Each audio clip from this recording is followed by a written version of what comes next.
Hi dear students, I welcome you all again to study Glows. बहुत सारे students मुझसे पूछते हैं कि सर अपने कैरियर को लीगल में हेड स्टार्ट कैसे दिया जाए, क्योंकि कई सारे सीनियर काउंसिल्स हैं या फिर लॉयर्स हैं जिनके साथ आप इंटर्नशिप करते हो, अच्छे से पे नहीं करते आपको, या फिर ऐसा मतलब बहुत सारी प्रॉब्लम्स आ जाती है। मास्टर्स करो, उसके बाद फिर आपको अकेडमिक्स में थोड़ा सा लंबा टाइम हो जाता है, तो इतना वेट नहीं कर पाते। तो सबसे आपको सबसे अच्छा फॉर्मूला बताता हूँ अपना कैरियर को हेड स्टार्ट देने का, जिससे आपकी मुलाकात सीधा सुप्रीम कोर्ट जज या हाई कोर्ट जजेस से होगी, और सीनियर काउंसिल लाइक जो अटॉर्नी जनरल, सॉलिसिटर जनरल्स वगैरह है, वो आपको खुद ही इनवाइट करेंगे अपने चैम्बर्स में जॉब करने के लिए। जैसे कि मुझे कई सारे ऑफर्स मिले है ना, बट मेरा एकेडमिक इंटरेस्ट है, तो फिर मैं इसलिए आई एम एन एकेडमिशियन। अब उन सबको छोड़ के मुझे कई सारे सॉलिसिटर, एडिशनल सॉलिसिटर जनरल्स के भी ऑफर थे, अच्छा खासा पे कर रहे थे वो, बट मेरा एकेडमिक इंटरेस्ट है, जिससे कि मैंने जो हार्डशिप फेस किए हैं वो कई सारे स्टूडेंट्स को मैं हेल्प कर पाऊँ, है ना। और इतना मतलब इतना एकेडमिक्स में भी हो जाता है अच्छा खासा अर्निंग, और प्रैक्टिस अपनी एक दो सीनियर्स के साथ, हाई कोर्ट रिटायर्ड जजेस हैं, सुप्रीम कोर्ट में प्रैक्टिस कर रहे हैं, तो उनके साथ मैं एज एन प्रैक्टिस भी कर रहा हूँ, ऐसा नहीं है, बट फुल फ्लैज मतलब नहीं, एकेडमिक्स और प्रैक्टिस दोनों मतलब equally I appreciate and equally I like. तो सुप्रीम कोर्ट या दिल्ली हाई कोर्ट में प्रैक्टिस भी चल रही है, और साथ में एकेडमिक इंटरेस्ट भी है, तो पढ़ाता भी हूँ यूपीएससी या जुडिशियल सर्विसेज के लिए, net, JRF, LLM, PhD, LLB, any entrance, CLAT और दिल्ली यूनिवर्सिटी, है ना। तो आपके जैसे स्टूडेंट्स के लिए मतलब मजा आता है उसमें, क्योंकि ये सब मैंने भी फेस किया, तो मुझे लगता है कि कम से कम मैं कुछ लोगों की हेल्प कर पाऊँ, है ना। तो like Kalam sir my idol, तो I am highly inspired from him.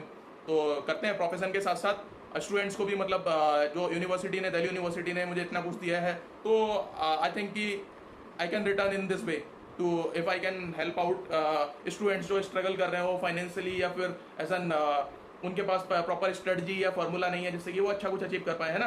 तो उनकी हेल्प करने के लिए देखो, आपको सीधा क्या है, आप सुप्रीम कोर्ट जाओगे।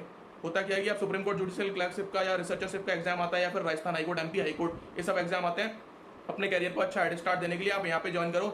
सुप्रीम कोर्ट में तो सबसे बेस्ट है, क्योंकि मैंने 2 बार वो एग्जाम क्रैक किया। 3 जजेस से इंटरव्यू लेते हैं, वो वही दिल्ली जुडिशियल सर्विस या किसी जुडिशियल सर्विसेज में जाओ तो हाईकोर्ट जज इंटरव्यू लेते हैं। तो यहाँ पे 3 जजेस पैनल ने, अभी जो chief justice N V Ramana sir हैं, इन्होंने मेरा इंटरव्यू लिया था, जस्टिस खानविलकर और जस्टिस आर भानुमतिवन के साथ। तो ये ऑनरेबल जजेस ऑफ सुप्रीम कोर्ट वो आपको इंटरव्यू करते हैं, प्रॉपर एग्जाम होता है, और इसका पैटर्न भी दिल्ली जुडिशियल के प्रीलिम्स जैसा ही होता है। तो आप आराम से फिर कोई जज का भी एग्जाम क्लियर कर सकते हो, आप प्रोफेसर बन सकते हो अच्छे। आपको बड़े बड़े lawyers, attorney generals, additional solicitor generals, advocate generals, या ये सब आपको बड़े बड़े लॉ फर्म्स पर इन्वाइट करेगी, तो आप वहाँ पे भी ज्वाइन कर सकते हो। आपको एकेडमिक्स में इंटरेस्ट है तो आप फर्दर एलएलएम वगैरह के लिए कर सकते हो, दिल्ली यूनिवर्सिटी में हो जाता है, जैसे कि मेरा हो गया तो ठीक है, अदरवाइज मैं कैम्ब्रिज का भी ऑफर था, मेरे पास रिकमेंडेशन लेटर था, कैम्ब्रिज, ऑक्सफोर्ड कहीं भी जाओ आप, है ना, बाहर से पढ़ के आओ, एक क्रैक करो, पीएचडी के लिए जाओ, या जैसा भी, मतलब इट्स एन ओपन ओशियन फिर आपके लिए। आप जज बनने से जुडिशियल सर्विसेज ज्वाइन करो स्टेट में, उतनी ही बात हो जाती है। सुप्रीम कोर्ट में अगर आपने 1-2 साल काम कर लिया, उसके बाद आप, जैसे कि कई सारे जजेस हैं 3-4 साल सर्व करके छोड़ देते हैं, आईएएस आईपीएस हैं वो यूपीएससी करके इतना छोड़ देते हैं, तो यहाँ पे भी आप 3 साल 2 साल आराम से कंटिन्यू कर सकते हो, 3 साल तक कर सकते हो।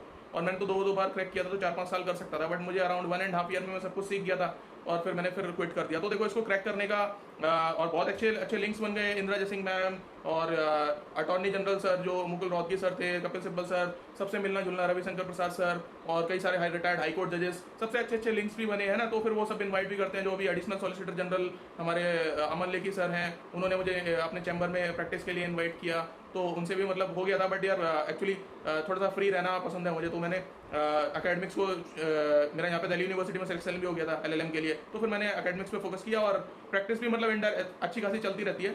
तो अभी एक रिटायर्ड अपने हाई कोर्ट जज हैं छत्तीसगढ़ हाई कोर्ट के chief justice Yatendra Singh sir, honourable justice Yatendra Singh sir retired, तो उनके साथ सुप्रीम कोर्ट में प्रैक्टिस भी है। कोई दिक्कत हो, कभी कोई केस वेस हो तो वही बता देना, है ना। तो ऐसा करो आप लोग, देखो सुप्रीम कोर्ट का अगर आपको जुडिशियल रिसर्चरशिप क्रैक करना है, हाई कोर्ट का रिस्पेक्टिव करो, इलाहाबाद या फिर एमपी या राजस्थान कराते हैं, बाकी जगह थोड़ा सा अच्छे लिंक्स हैं आपके, तो आपका वो इनडायरेक्टली आपको वो इन्वाइट करेंगे जज के साथ पर्सनल, है ना। क्योंकि आप मेरिट पे जाना चाहते हो, किसी की मदद नहीं चाहिए, एंट्रेंस क्रैक करना है, तो आपको क्या करो, दिल्ली जुडिशियल सर्विसेज के 3-4 प्रीवियस पेपर सॉल्व कर लो प्रीलिम्स के, ठीक है। और उसके बाद ये सेम पैटर्न होता है, इंटरव्यू भी सेम होता है, जो दिल्ली का जज का इंटरव्यू होगा, बस यहाँ पे मेन से स्किप हो जाता है, तो आपको मेंस और दे दोगे तो आप दिल्ली में जज बन जाओ, है ना। तो वाली बात होती है, उसका जज का भी हो जाएगा। तो देखो सेम अपन को क्या करना है, और फिर एलएलएम या फिर वगैरह ये क्लियर हो जाता है, तो अपने देश में रह के सबसे अच्छी यूनिवर्सिटी से पढ़ाई कर पा रहे हो, नालसार चले जाओ, या फिर आईएलआई चले जाओ, या दिल्ली यूनिवर्सिटी तो बेस्ट है, ना कोई फी ज़्यादा है, फुली स्कॉलरशिप मिलती है सेंट्रल गवर्नमेंट ऑफ इंडिया से, है ना। तो ये सबसे बेस्ट है। कैम्ब्रिज वगैरह में अच्छा खासा खर्चा हो जाता है, फिर वहाँ से आपको मैनेज भी नहीं कर पाओगे कई सारी चीज़ें। तो अपने कंट्री में आजकल ग्लोबलाइजेशन का जमाना है, वो 1950s वाली बात नहीं है। दिल्ली यूनिवर्सिटी आईएलआई मिल जाए वो सबसे बेस्ट है। दिल्ली में रह के आप मतलब प्रैक्टिस वगैरह भी, वो माहौल आपका अच्छा सेटअप रहेगा। नालसार चले जाते हो तो फिर वहाँ साउथ में हाई कोर्ट में ही थोड़ा सा रहेगा, या फिर दूसरे यूनिवर्सिटीज़ में। बट दिल्ली में अगर आप रह पाते हो तो बहुत अच्छी बात है ना, प्रैक्टिस के लिए। अपने हाई कोर्ट में भी रह पाओ वो भी बहुत अच्छी बात है, कोई दिक्कत नहीं है। बट अगर दिल्ली यूनिवर्सिटी मिल जाए तो मैं कहूँगा कि वो सबसे बेस्ट है ना। और फिर आपका नेट जेआरएफ भी आराम से निकल जाएगा, क्योंकि सेम पैटर्न पे होता है। दिल्ली यूनिवर्सिटी वाले जो प्रोफेसर हैं वो सब वही सेट करते हैं। प्रीवियस वीडियो मेरी वो आप जाकर देख सकते हैं, आपको समझ आएगा कैसे नेट जेआरएफ भी इजीली क्लियर हो जाएगा, जो बाकी लोगों से वो दिक्कत आती है कैम्ब्रिज या ऑक्सफोर्ड से आने के बाद भी, या फिर किसी एनएलयू से करने के बाद भी, क्योंकि फॉर्मेट ही दिल्ली यूनिवर्सिटी वाला है ना। तो देखो आप सुप्रीम कोर्ट का जुडिशियल रिसर्चरशिप का आपको क्रैक करना है in one go. Final year में आप अपियरिंग में अलाउड हो, थर्ड ईयर आप एलएलबी स्टूडेंट हो या सेकंड ईयर हो तो तैयारी शुरू कर दो और आपका आराम से हो जाएगा। देखो कई तो शॉर्ट लिस्ट करते हैं एजुकेशन बेस्ड क्राइटेरिया पे, बड़े बड़े सीनियर एडवोकेट से या फिर एडिशनल सॉलिसिटर जनरल या बड़े आईएएस आईपीएस या फिर मिनिस्टर से आपके लिंक है, तो वैसे आप जा सकते हो। वो मतलब बहुत ही रेयर होता है, वो कुछ ज़्यादा फिर वहाँ पे उनको जजेस भी कंसीडर नहीं करते कि हाँ ऐसे आया है। अब मेरिट पे जाओ आप, देखो सबसे अच्छा सेफ तरीका हुआ है, सुप्रीम कोर्ट जज इंटरव्यू लेंगे और बढ़िया से आपका हो जाएगा। तो इंटरव्यू वगैरह के लिए मैं बाद में गाइड कर दूंगा, जब आपका क्लियर होगा भी तो मुझे मैसेज कर देना, है ना। तो ये मैंने 2 बार क्लियर किया था, तो देखो सिंपल सी बात है, दोनों बार आराम से हो गया। एक बार रैंक ऑल इंडिया रैंक 6 आया था 2017 में, एक बार ऑल इंडिया रैंक 15 आया था 2018 में। मैंने जस्ट क्रॉस चेक करने के लिए कि मेरा लेवल अभी भी अच्छा खासा है या नहीं है। फिर दिल्ली जुडिशियल सर्विसेज का भी क्रैक किया है ना 2020 में, तो सेम मतलब मुझे काफी कन्वीनियंट हुआ। 2019 में दिल्ली यूनिवर्सिटी एलएलएम क्रैक किया और फिर 19 में लास्ट में नेट जेआरएफ भी उड़ा दिया था। कोई मेजर बात नहीं है यार, खत्म करो, है ना। इस स्टडी से जाओ। देखो 20 क्वेश्चन आएंगे सीधा सीधा कॉन्ट्रैक्ट के, 20 आएंगे आईपीसी के, वो मैं बता दूंगा कौन से एरिया से आएंगे बाद में। 20 कॉन्स्टिट्यूशन ऑफ इंडिया के आएंगे, मेरी प्रीवियस वीडियो जाके आप चेक कर लो एक बार। आईपीसी और कॉन्स्टिट्यूशन पे तो मैंने बनाई है इंपॉर्टेंट सेक्शंस पे, उन्हीं में से आएंगे 20 लगभग, 19 उसी में से आएंगे, आपका काम हो जाएगा।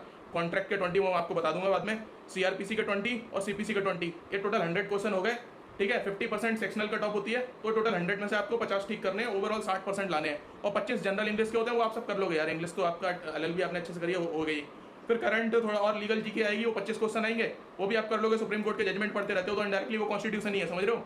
वो 25 क्वेश्चन कॉन्स्टिट्यूशन ही है इनडायरेक्टली। थोड़े बहुत लैंडमार्क है, संग्री प्रसाद, सज्जन सिंह, जैसे मेरे से जस्टिस कुरियन जो सर ने इंटरव्यू में पूछा था, तो मैंने बता दिया सर। ए के गोपालन वो सीक्वेंस क्रोनोलॉजी पूछ रहे थे, development of the basic structure. A K Gopalan हो गया, उसके बाद सज्जन सिंह 1950, ए के गोपालन सज्जन सिंह 1951, ए के गोपालन 1950, 1965 ये अपना सॉरी शंकरी प्रसाद हो गया 1951 और सज्जन सिंह हो गया 1965।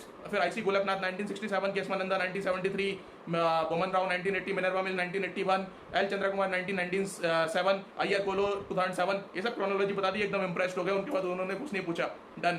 इंटरव्यू में भी अच्छे मार्क्स दे दिए, 70% हो गया अपना सिलेक्शन आराम से। तो ऐसा मैं आपको बता दूंगा, कोई दिक्कत नहीं है दोस्तों। अभी क्या है कि आप बस इस जो मैंने बताया 20 contract, 20 IPC, constitution 20, CrPC 20, CPC 20 और 25 English, 25 legal GK, supreme court का लैंडमार्क जो भी है, और करंट अफेयर्स, ठीक है। ये करके जाओगे आपका हो जाएगा। फरवरी में नोटिफिकेशन आ जाता है और अप्रैल में क्लियर हो जाता है, मई में आपको फाइनल इंटरव्यू वगैरह हो जाता है, जून में आपको, जुलाई में जैसे कोर्ट खुलता है ज्वाइनिंग मिल जाती है। 1 साल तो आपको कोई वहाँ पे चीफ जस्टिस ऑफ इंडिया आपको सेलेक्ट करते हैं, तो 1 साल तो आपको रहना ही है वहाँ पे। बाकी एक्सटेंशन मिल जाता है, सैलरी आजकल 65,000 है और 70 या 72 मिल जाती है, 75 भी मिल जाती है एक्सटेंशन, जैसे आप 2 साल या 3 साल करो तो आपकी चॉइस है। अच्छा खासा आप अमाउंट आपको मिल जाएगा, अच्छी खासी नॉलेज मिलेगी। सीधा सुप्रीम कोर्ट से आप उनके पर्सनल असिस्टेंट हो, लीगल असिस्टेंट, पर्सनल अटैच्ड, समझ रहे हो कितना एक्सपोजर, बड़े बड़े लिंक्स बन जाएंगे, सब बढ़िया हो जाएगा, जबरदस्त। ये आपको एक हेड स्टार्ट मिलेगा। फिर नोबडी विल स्टॉप यू, आप चाहे प्रोफेसर बनो, जज बनो। नालसार में कई सारे प्रोफेसर बने हुए मेरे साथ वाले थे जो, है ना। तो अभी देखो दिल्ली यूनिवर्सिटी हो गया, कहीं भी आप प्रोफेसर भी बनो, nobody will stop you. Cambridge जाओ, लंदन जाओ, anywhere you can go, सब आपको इन्वाइट करेंगे, because you are researcher of supreme court of India, है ना। वो किसी डिस्ट्रिक्ट में जज होने जितना या उससे भी बड़ी बात हो जाती है इंटरनेशनल लेवल पे आप जाओ तो आप देखो, मैं आपको ये इसलिए बोल रहा हूँ कि अच्छा हेड स्टार्ट लेना। हाईकोर्ट में ले लो, बहुत अच्छी बात है। इलाहाबाद हाईकोर्ट कराता है, एमपी हाईकोर्ट, राजस्थान हाईकोर्ट, बाकी हाईकोर्ट्स भी कराते हैं। कुछ लिंक्स वगैरह या वैसे बन जाए, या फिर अच्छे आपके पेपर्स आपने पब्लिश करे हो, या कुछ अच्छा सा आपकी एजुकेशन लेवल पे फिर वो सिलेक्ट करते हैं कि आपके अचीवमेंट्स क्या है, मेरिट्स क्या है ना। तो उस टाइप से हाईकोर्ट्स में होता है कईयों में। बट ये 3 हाईकोर्ट, राजस्थान, एमपी और अपना इलाहाबाद हाईकोर्ट, एग्जाम भी कंडक्ट कराते हैं इसके लिए। बट सुप्रीम कोर्ट तो बेस्ट है, समझ लो। 2 बार उसको उड़ाया है, कोई दिक्कत नहीं है, इतनी मेजर हेडेक नहीं लेने का। कभी आपको जज बनने का मन नहीं हो, आपको प्रैक्टिस या फिर वो सब करना हो और जज जैसा एक स्टेटस चाहिए हो, तो सुप्रीम कोर्ट का मतलब AOR वगैरह का एग्जाम होता है, वो भी सब इसी टाइप से फिर आराम से निकल जाएगा। बट आप ये क्रैक करो, है ना। ये मेरे स्टूडेंट्स का होना ही चाहिए। और बहुत सारे मतलब अच्छी खासी वैकेंसी होती है, हो जाएगा। उसमें कोई फिक्स वैकेंसी नहीं होती, नंबर ऑफ वैकेंसी। अगर आप 60% यहाँ स्कोर कर रहे हो दोनों में, सेक्शनल, जीके, इंग्लिश और इसमें लॉ में, तो आपको इंटरव्यू कॉल आएगा। और इंटरव्यू कॉल में मैं बता दूंगा कैसे होगा। इंटरव्यू आप क्लियर करते हो तो आपका ज्वाइनिंग आ जाएगी, नहीं भी क्लियर होता है इंटरव्यू तो भी आपकी ज्वाइनिंग आ जाएगी, वो बता दूंगा बाद में कैसे आएगी, ठीक है। थोड़ा वेट करके 3-4 महीने। तो बस रिटर्न क्लियर करो, उसके बाद आप सीधा supreme court of India join कर रहे हो, सीधा supreme court. Even chief justice of India के साथ भी आप उनके पर्सनल लीगल रिसर्च असिस्टेंट हो सकते हो, समझ रहे हो कितनी बड़ी बात हो जाती है। उसके बाद आपका स्ट्रेचर, समझ रहे हो, एवरीबडी विल इनवाइट यू, जैसे कि आजकल करते हैं लोग। बट अकेडमिक्स मैं चाहता हूँ कि मैं अपने स्टूडेंट्स की मदद कर पाऊँ, इसलिए सिद्धांत सर ने मुझे इन्वाइट किया तो मैं पढ़ाने आया हूँ यहाँ पे, है ना। कॉन्फिडेंस लेवल या सुप्रीम कोर्ट में, चीफ जस्टिस कोर्ट में भी उसके बाद आर्ग्यू किया है, मैटर इतने बड़े बड़े, दिल्ली हाई कोर्ट में, कहीं भी, मतलब you will be like fearless, United Nations में बुला लें, चलेंगे, इंडिया को रिप्रेजेंट करेंगे, कोई दिक्कत नहीं है, समझ रहे हो। तो जज बनना है तो जज बनेंगे, हाई कोर्ट में बनो, एडीजे बनो, या फिर डिस्ट्रिक्ट जुडिशरी ज्वाइन करो, कोई दिक्कत नहीं है, प्रोफेसर बनो, फुल फ्लैश सुप्रीम कोर्ट में, हाई कोर्ट में प्रैक्टिस करो, मस्त सीनियर एडवोकेट बनो, डायरेक्टली हाई कोर्ट जज बनो, lot many options. UPSC join करो, यूपीएससी के सारे एग्जाम्स आते हैं, सीबीआई प्रोसिक्यूटर वगैरह, या फिर special fraud investigation office prosecutor, IPR registry, registrars, जो करना है करो, मिलिट्री में जाओ, मतलब एवरीबडी विल अप्रिशिएट। वहाँ पे आपका जब ये लगेगा ना तो सब देखेंगे, अरे he is having reliable credentials, nobody will reject you in any interview. Confidence level ही आपका इतना होगा। पीएचडी भी सब ऑफर करेंगे, पीएचडी में कोई थीसिस या फिर आपको प्रोफेसर बनना कोई रोकेगा नहीं, क्योंकि क्या है कि उसको पता है कि ये बंदा सुप्रीम कोर्ट में रिसर्च करके आया है यार, थीसिस तो बना ही लेगा, कौन सी बड़ी बात है इसके लिए, समझ रहे हो।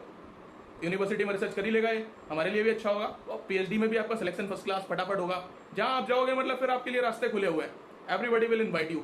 सारे वकीलों को, एसएलपी में आप इतने एक्सपर्ट हो जाओगे कि सब आप नॉर्मल वकील, अब जो मेरे से डबल एज के हैं वो भी पूछते हैं कि स्पेशल लीव पिटीशन जो फाइल हो रही है उसको कैसे एक्सेप्ट कराया जाए, कैसे आर्ग्यू किया जाए, क्योंकि इतनी सुनी है, कम से कम 5-6 हज़ार एसएलपी पे खुद काम किया। जो एक वकील अगर 100 साल प्रैक्टिस करे सुप्रीम कोर्ट में, कहाँ केस जाता है, 10,000 में से 10-15 केस सुप्रीम कोर्ट पहुंचते हैं, ट्रायल में खत्म हो जाते हैं, हाई कोर्ट में खत्म हो जाते हैं, लेवल पे अपील में, है ना। तो कम से कम 5,000 से ज़्यादा तो एसएलपी मैंने खुद यार अपने हाथ से काम किया, उन पे उनको फील किया है अच्छे से, मतलब कैसे एक्सेप्ट कराई जाए वो सुना है। हरीश साल्वे सर को सुना है, मुकुल रोहतगी सर को सुना है, कपिल सिब्बल सर को सुना है, Indira Jaising ma'am, Maninder Singh sir, additional solicitor general इस देश के कोई भी जो उन्होंने यूनाइटेड नेशंस में आर्ग्यू किया पाकिस्तान के अगेंस्ट, हरीश साल्वे सर ने, उनको पर्सनली मैं यार सामने बैठ कर डाइस पर सुनता था। मतलब इस देश में कुछ नहीं बचेगा आपके लिए ऐसा जो आप अचीव ना कर पाओ। यूपीएससी जा रहे हो, कहीं भी इंटरव्यू में जा रहे हो, जुडिशियल सर्विसेज इंटरव्यू में जा रहे हो, पीएचडी प्रोफेसरशिप के इंटरव्यू में जा रहे हो, या किसी लीगल फर्म में जा रहे हो, everywhere they will people will welcome you, because आपका एक्सपीरियंस, आपका कॉन्फिडेंस ही वो आपके सीवी में दिखेगा, समझ आ रही है। तो मैं चाहता हूँ मेरे स्टूडेंट्स ज्वाइन करें और वो आप कर लोगे। कोई दिक्कत हो बताना बाद में, अभी थोड़ी तैयारी शुरू कर दो, जो मैंने बताया है सिलेबस जिस तरीके से, ठीक है। 20 कॉन्ट्रैक्ट, 20 कॉन्स्टिट्यूशन, 20 आईपीसी, और मेरी प्रीवियस वीडियो जाके देखो, आईपीसी कॉन्स्टिट्यूशन एविडेंस में मैंने मैराथन अपडेट किए। CPC, CrPC 20-20, 25 English, 25 current and legal GK, done हो जाएगा आपका। You will be like a signing star legal में, ठीक है। लीगल में आप फिर तेंदुलकर या विराट कोहली टाइप हो गए, समझ रहे हो। महेंद्र सिंह धोनी, सहवाग जो आप क्रिकेट में देखते हो ना, लीगल में आपका फिर वो स्ट्रेचर होगा। तो कई सारे लोग कहते हैं, मतलब वो इस टाइप से कंपेयर करते हैं फिर विराट कोहली वगैरह से, तो लीगल में इस टाइप से मेरे स्टूडेंट्स भी होंगे, है ना। तो एकदम जोश में रहने का और अच्छे से करो। कोई दिक्कत है मुझे कमेंट वगैरह में बताना, और ज़्यादा से ज़्यादा सब्सक्राइब करो जल्दी से, है ना। करते हैं अपन लोग, जो भी दिक्कत है, किसी कोई भी एग्जाम क्लियर करना हो, UPSC, judicial, net, JRF, LLM, LLB, whatever, ठीक है, सुप्रीम कोर्ट हो गया या फिर क्लैट वगैरह, जो भी बता देना। और कैम्ब्रिज या लंदन जाना है तो वो भी जाओ, ऑक्सफोर्ड जाना है वो भी जाओ, सुप्रीम कोर्ट से रिकमेंडेशन मिलेगा, सुप्रीम कोर्ट जज का recommendation, nobody will stop you, समझ रहे हो। अगर अपने देश में, मुझे अपने देश से प्यार है तो मैंने यहाँ से, मेरा हो गया ड्यू में नहीं होता तो फिर मैं कैम्ब्रिज जाते जाता है ना, तो वाली बात है। तो थोड़ा खर्चा ज़्यादा आ जाता है, और फिर यहाँ पे रह के कई सारी चीज़ें मैनेज हो जाती हैं अपने घर में ही। दिल्ली मेरा घर है तो होम टाउन है, तो फिर मैंने प्रेफर किया कि यार Delhi university is one of the best, है ना। नहीं तो कैम्ब्रिज जाते फिर तो हो गया मामला। यहाँ नेट, जेआरएफ वगैरह सब उड़ा दिया, कई सारे पेपर उड़ा दिए, यूपीएससी, दिल्ली जुडिशियल वगैरह के, सब दिल्ली में रह के मैनेज कर पाया ना मैं, कैम्ब्रिज जाके नहीं कर पाता ना, तो इसलिए मैंने ये चूज़ किया। तो आप करो फिर, है ना, बताना मुझे जो भी हो, इस तरीके से तैयारी करो। कोई दिक्कत आए तो मेरे स्टूडेंट्स को, I am always with you, ठीक है। Take care dear students, keep watching study close, take care, best wishes. अरे यार ये चलो ठीक है, अच्छे से करो, कुछ भी दिक्कत आए बताना, ठीक है। स्टडी क्लोज पे मैं आपके साथ हमेशा हूँ, और सिद्धांत सर भी है, ठीक है।